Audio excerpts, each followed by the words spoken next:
La France au bord de la crise de nerfs. Vous vous en rendez compte sans doute tous les jours si vous faites partie de ces parents ou de ces salariés qui n'arrivent plus à aller au travail, à amener vos enfants à l'école parce que il faut faire des kilomètres de queue partout dans nos villes, dans nos campagnes pour avoir accès à quelques litres d'essence et à 10 jours des vacances. Ces images-là, elles nous annoncent évidemment des départs en vacances vraiment inédits. La France au bord de la crise de nerfs. J'ai le plaisir d'accueillir pour en parler Dominique Seux. Bonsoir Dominique, directeur délégué de la rédaction des Échos. J'ai le plaisir d'accueillir Sophie Coignard. Bonsoir Sophie, éditorialiste au Point. Vous y consacrez votre billet du jour. Votre billet du jour, je le cherche, je ne l'ai plus sous les yeux. C'est le gouvernement tétanisé et le hold-up de la CGT. Le hold-up de la CGT. C'est une des questions qu'on va poser précisément. J'ai le plaisir d'accueillir Céline Hervieux. Bonsoir Céline, merci d'être avec nous. Porte-parole du PS et conseillère de Paris. Jean-Claude est toujours avec nous parce que la question qu'on pose ce soir, c'est qui dit vrai ? Est-il vrai que la CGT fait une guerre préventive ? Ce qui est quand même une forme de première. Les négos n'ont pas commencé et on se met en grève directement. Est-il vrai que Total engrange des milliards de profits de façon inédite et distribue des milliards de dividendes ? Dans un cas, c'est la forme, la grève. Dans l'autre cas, c'est le fond. Mais tout est lié. Donc on va tout mettre sur la table ce soir. Vous en entendez parler depuis 15 jours de cette affaire. On va tout mettre sur la table, on va démêler le vrai du faux, puis on va vous entendre. Voici les indispensables avec Justine Fraissinet.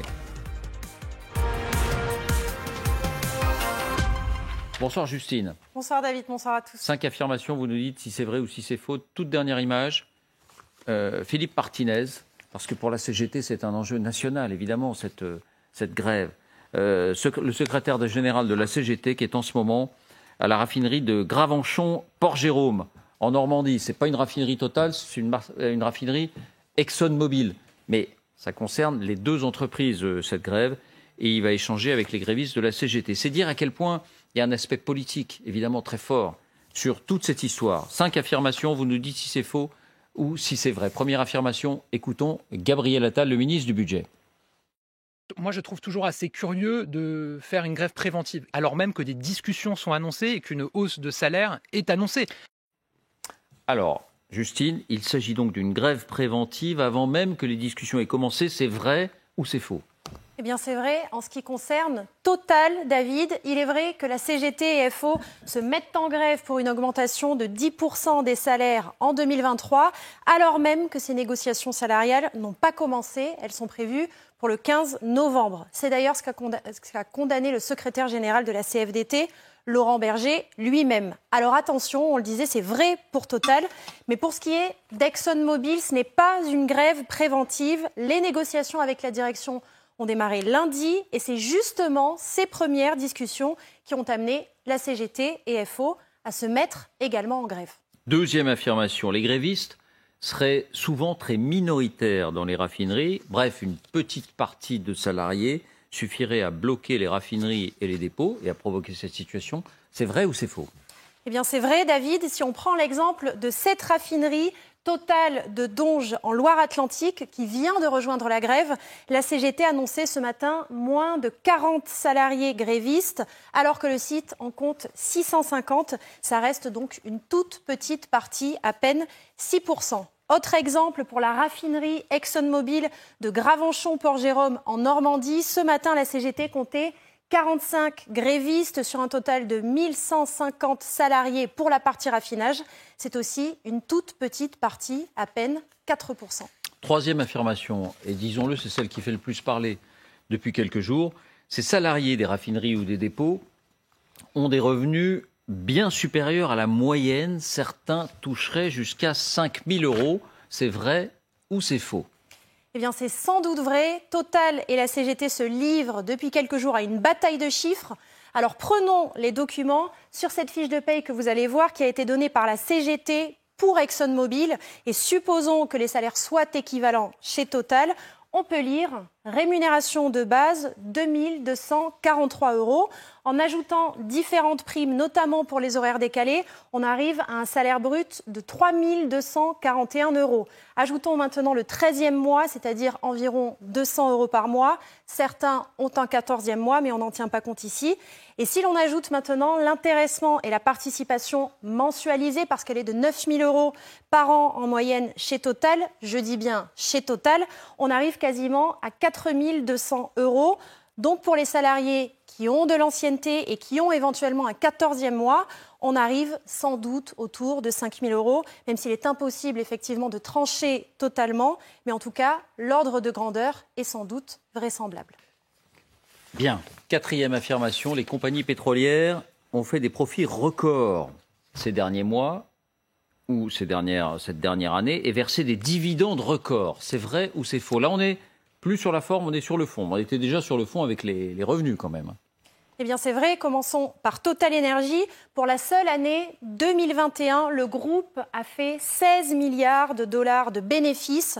La moitié, 8 milliards, a été redistribuée aux actionnaires sous forme de dividendes et 2 milliards versés pour des rachats d'actions, ce qui est de fait une subvention aux actionnaires. Cela signifie qu'une partie du reste a été donnée aux salariés sous forme d'intéressement et de participation, mais effectivement divisé par le nombre de salariés, les montants ne sont évidemment pas du tout équivalents. De même, toujours pour cette année 2021, ExxonMobil a fait 23 milliards de bénéfices en 2021. 15 milliards ont été versés aux actionnaires, là aussi sous forme de dividendes. Signalons que pour 2022, ces profits devraient être encore supérieurs. On n'a pas encore les chiffres définitifs. 5e et dernière affirmation, les réquisitions décidées hier par le gouvernement concernent toutes les raffineries. C'est vrai ou c'est faux? Eh bien, c'est faux. Cela ne concerne pour le moment que les dépôts de carburant d'Esso et ExxonMobil, ceux de Gravenchon, Port-Jérôme et de Fos-sur-Mer. Les raffineries de Total Energy en grève ne sont pour le moment pas concernées. Pourquoi? Parce qu'un ordre de réquisition ne peut être pris que si un accord a été trouvé avec une majorité de syndicats, ce qui n'est le cas qu'à Exxon, puisqu'à Total, on l'a dit, les discussions n'ont pas encore démarré. Un mot peut-être sur ce qu'est une réquisition. C'est l'obligation pour les salariés de reprendre le travail immédiatement. Ça se fait pour la fonction publique, par exemple, pour un hôpital où il y a un mouvement social. Mais effectivement, c'est beaucoup plus rare dans le privé. Il faut pour cela que des fonctions vitales de l'État soient concernées, typiquement des soins médicaux d'urgence ou des forces de l'ordre, etc. Mais il y a un précédent dans les raffineries, c'était en 2010, lors des grèves qui ont accompagné la réforme des retraites. Et à ce moment-là, le Conseil d'État avait validé cette réquisition. Merci Justine. C'est très important de poser les choses. Il y a des points sur lesquels on ne peut pas être catégorique, les salaires. Enfin, on est sur les ordres de grandeur et on voit bien quand même ce qu'il en est. J'ajoute que les discussions à Total pourraient être en train de démarrer d'une certaine manière. Les syndicats, y compris la CGT, ont été reçus aujourd'hui. Pour l'instant, on en est à définir les conditions qui permettraient l'établissement des négociations. Est-ce qu'il faut d'abord évacuer les sites ou laisser les dépôts ouverts ou voilà, on en est là. Mais ça pourrait démarrer. Ma première question, elle est sur la forme. Sur la forme, vous disiez hold-up de la CGT, Sophie. Est-ce qu'il y a là, comment dire, une action qui sort du commun pour la CGT d'une certaine manière, avec cette grève préventive faite de cette manière-là? Alors, sort du commun, c'est déjà arrivé, mais il y a deux caractéristiques. La première, c'est effectivement, avant même que les négociations soient engagées, avant même que les syndicats sachent ce que va mettre sur la table l'entreprise Total, ils bloquent quand même le pays. Il y a quelque chose qui est un petit peu étrange. Il faut noter quand même que chez Esso, il y a eu une négociation, qu'un accord a été trouvé, 6,5% et une prime de 3 000 €. Ça n'est pas complètement indécent et on sait de toute façon qu'il y aura une hausse des salaires importante chez Total. Je note que Laurent Berger de la CFDT s'est désolidarisé de manière personnelle et très nette sur les méthodes de la CGT. Mais moi, il y a un point qui me paraît presque plus important que l'affaire de la préventive, pas préventive. C'est évidemment le droit de grève, il est légitime, il est parfois à user, et c'est tout à fait normal. Et évidemment, exercer le droit de grève, c'est causer des dommages. Il faut que ça gêne quelqu'un, sinon il n'y a pas. Mais c'est le rapport de force. Vous avez 40 personnes qui gêne la vie, et j'utilise des termes assez soft, de 10 millions de personnes. Quand vous avez un enseignant qui fait grève, ça gêne 30 élèves. Quand vous avez un conducteur de train qui fait grève, ça gêne 2000 personnes, 3000 personnes. Alors, 40 personnes, 10 millions de personnes. Il y a quand même, je pense, un souci. Alors, évidemment, vous allez me dire, mais à partir de quand c'est un problème, c'est pas un problème? Il me semble que ça saute aux yeux que là, c'est une difficulté. Sophie, vous avez parlé du hold-up. Oui, parce que je trouve qu'effectivement, il y a une disproportion évidente, que ça n'est pas... Enfin, je ne tombe pas non plus de l'armoire, parce que ce n'est pas tout à fait la première fois que la CGT agit ainsi. Mais il me semble que c'est encore plus insupportable au moment où... Par ailleurs, beaucoup de Français rencontrent des difficultés d'ordre financier, etc., que de faire une grève préventive qui les pénalise encore un peu plus. Ça, c'est la première chose. La deuxième chose, c'est que le gouvernement a, bien malgré lui, aidé la CGT, si j'ose dire. C'est-à-dire qu'il a considéré pendant longtemps que ça ne regardait, que c'était une négociation d'une entreprise privée avec des salariés du privé, les syndicats de salariés du privé, etc.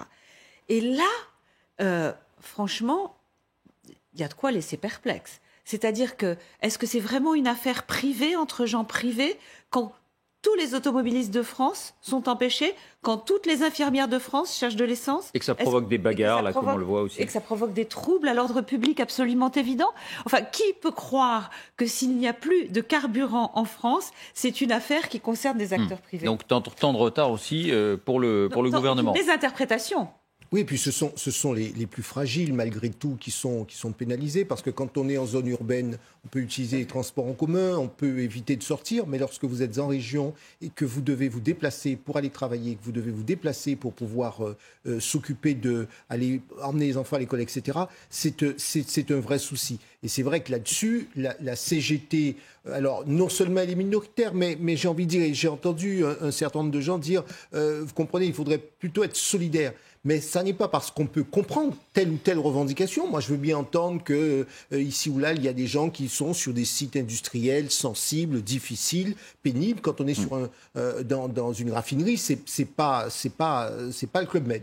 On veut bien comprendre, mais il ne faut pas, et je partage l'idée de prendre en otage, il ne faut pas oublier que ceux qu'on embête le plus, ce sont déjà ceux qui sont les plus fragiles. On va parler du fond, mais d'abord, je vous donne la parole, Céline. Et juste avant, écoutons, alors c'est une forme d'auto-justification, écoutons Philippe Martinez, donc, qui était à Gravenchon-Port-Jérôme en Normandie. C'est une grève légitime pour lui. Écoutons-le. Leur grève est plus que légitime quand on voit les profits que font les entreprises pétrolières depuis maintenant quelques années. Et leur combat pour l'augmentation générale de salaire, elle reflète ce qui se passe dans de nombreuses entreprises dans le pays, où les salaires ont décroché depuis très longtemps, mais avec le niveau d'inflation qu'on connaît dans le pays aujourd'hui, évidemment, ce décrochage est encore plus net. Ça, c'est sur le fond, la question de l'augmentation des salaires. On va en dire un mot dans un instant, mais Céline, je voudrais d'abord savoir si vous êtes plutôt CFDT ou plutôt CGT dans cette affaire sur la forme, sur la grève. Une fois n'est pas coutume, moi je suis plutôt d'accord avec Philippe Martinez et sur la forme. C'est le fond.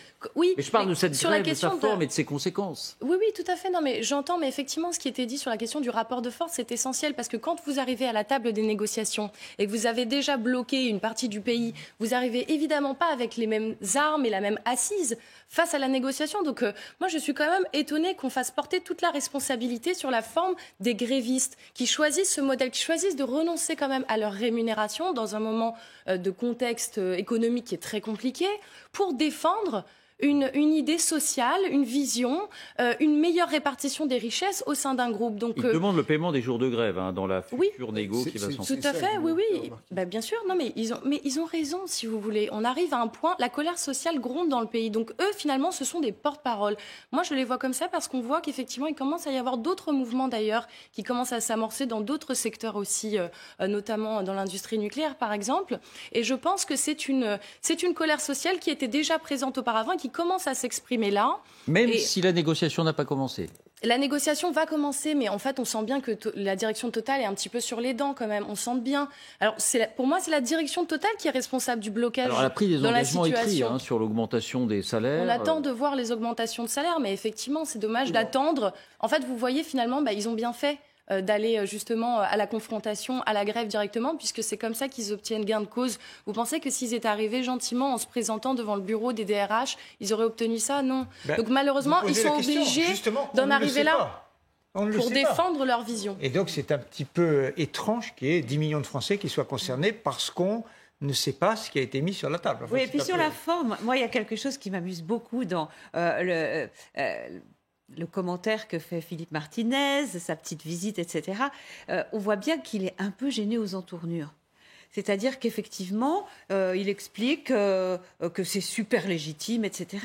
Mais en vérité, Philippe Martinez, il ne voulait pas de ce mouvement. La vérité, c'est ça.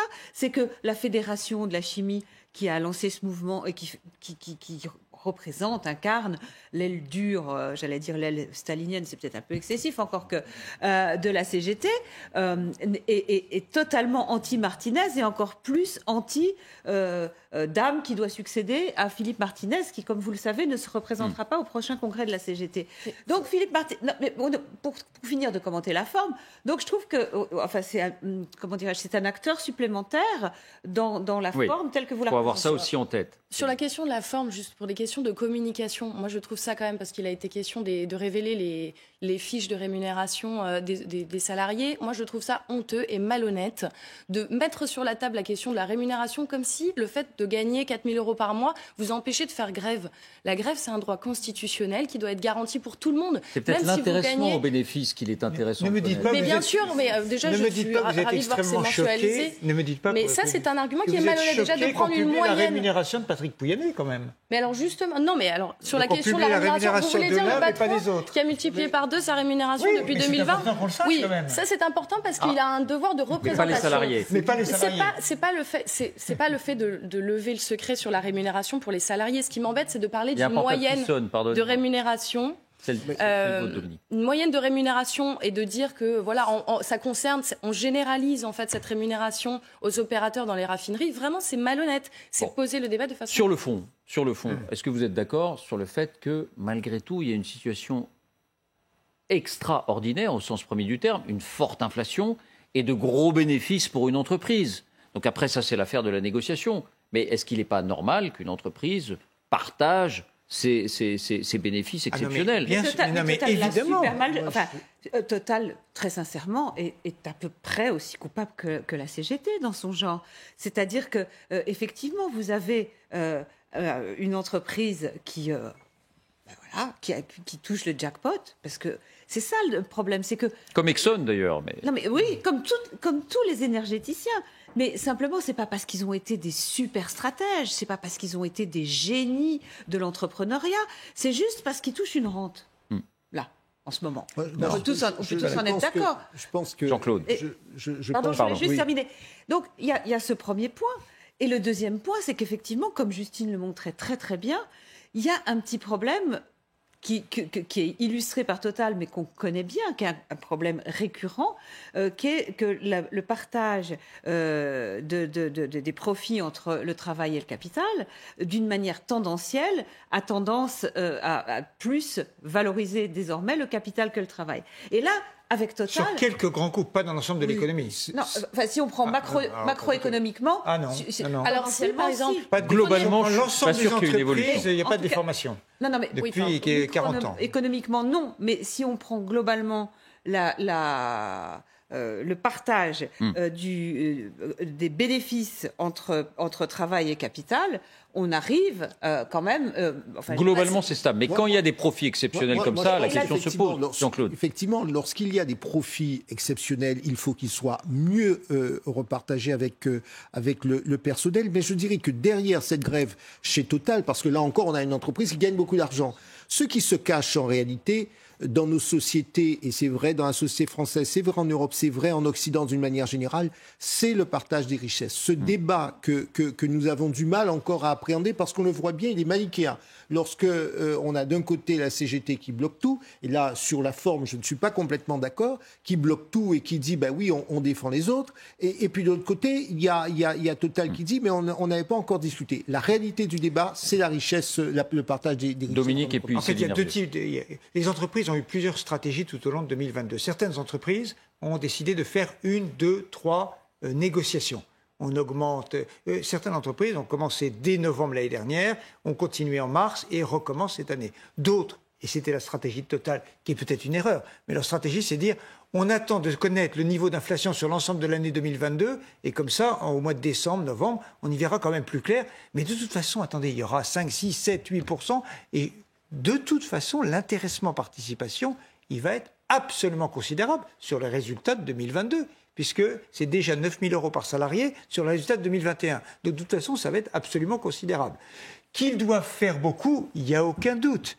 La question, ça n'est pas le fond, David, c'est la forme. Voilà. Et on peut annoncer aussi que pour beaucoup d'autres entreprises, notamment des PME, qui vont être prises à la gorge par le prix de l'électricité et de l'énergie, alors même que leurs salariés vont réclamer beaucoup d'augmentation légitimement à cause de l'inflation. Elles ne sont pas du tout en capacité. Ça va être compliqué. Ça va Il y être a un tel compliqué. décalage, si vous nerveux. voulez, au sein de Total, entre un pompiste de chez Total qui gagne à peu près 1 280 € net par mois, le PDG de Total gagne à peu près 390 fois plus que le pompiste de chez Total. Donc vous voyez bien qu'en termes de répartition des richesses, quand même, je pense qu'on peut mieux faire. Et effectivement, cette question de surprofit, je veux dire, nombre de pays européens ont mis en place une taxation exceptionnelle justement sur les superprofits qui sont liés au contexte de crise que nous connaissons. Donc pourquoi la France se refuse encore à déployer ce modèle et ce mécanisme de taxation exceptionnel? D'abord, il y en aura une et ça se dégonfle au niveau Oui, européen. alors maintenant il commence à récupérer l'idée alors qu'il s'était opposé largement au mois de juillet dernier.